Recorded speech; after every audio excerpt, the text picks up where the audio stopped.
میں عرض کر رہا تھا اور قرآن مجید کے اندر نسبت کے بارے میں بتاؤں کہ نسبت کا کتنا فائدہ ہے۔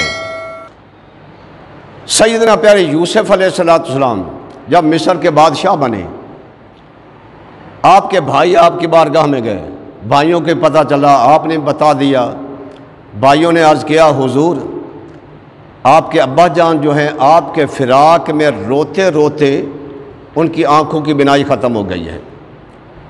سورۃ یوسف کو اٹھا کر دیکھیں، حضرت یعقوب علیہ السلام کی بینائی یعنی آنکھوں کے یوسف علیہ السلام کے فراق میں روتے روتے بینائی چلی گئی۔ تو حضرت یوسف علیہ السلام اللہ کے نبی تھے، اور نبی جو ہوتا ہے مستجاب الدعوات ہوتا ہے، یعنی جو بھی اللہ کی بارگاہ میں دعا کرے اللہ قبول فرما لیتا ہے۔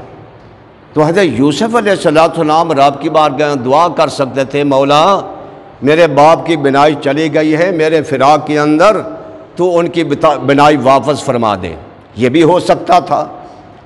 اور حضرت یعقوب علیہ السلام یہ بھی اللہ کے نبی تھے، تو حضرت یعقوب علیہ السلام خود بھی اللہ کی بارگاہ میں دعا کر سکتے تھے، مولا میری بینائی چلی گئی ہے تو اسے واپس کر دے، رب اس کو بینائی واپس فرما دیتا۔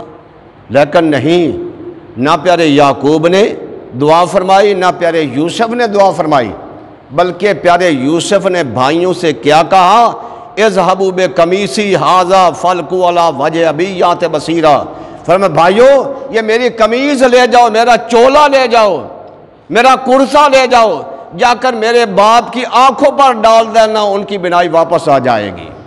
یہ ہے نسبتوں کا فائدہ، یعنی بتانا، دعا مانگتے رب دعا قبول کر لیتا، بینائی آ جاتی، بتانا مقصود تھا۔ نبی کی شان تو بڑی بلند و بالا ہے، نبی کے جسم کے ساتھ جو کرتا مس ہو جاتا ہے اس کی شان بھی بڑی بلند و بالا ہے۔ یہ ہے نسبتوں کی بات۔ عبادتیں بھی ہیں رب کی ہیں، لیکن نسبتیں جو ہیں یہ ان کا فضیلت بہت بڑی بلند و بالا ہے۔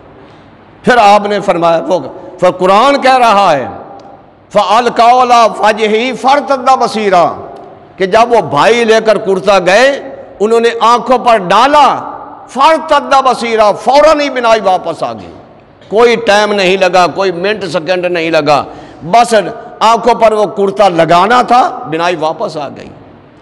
یہ ہے اللہ کے نبی کے ساتھ نسبت والی چیزوں کا یہ فائدہ۔ اس لیے حضرات محترم، میں آپ کہتے ہوں اب اللہ کے نبی تو دنیا سے اب نبوت کا دروازہ تو بند ہو چکا، حضور کی نبوت قیامت تک ہے، لیکن اللہ کے نبی نے جو اللہ نے ولی بنائے ہیں، شریعت مصطفیٰ پر چل کر جو ولی بنے ہیں، فرمایا ان کے ساتھ تعلق رکھنا جو ہے یہ بھی گویا کہ ایسا ہے کہ اللہ کے نبی کے ساتھ تعلق رکھنا ہے۔ اس لیے آج ہم اللہ کے ولیوں کے مرید ہوتے ہیں، ان کے بارگاہوں میں جاتے ہیں، ان کے ہاتھ پر بیعت کرتے ہیں، ان کے مرید ہوتے ہیں۔ کیوں؟ ان کا مرید، ان کی بیعت کرنا گویا کہ وہ حضور کے ساتھ بیعت کرنا ہے، حضور کا مرید ہونا ہے۔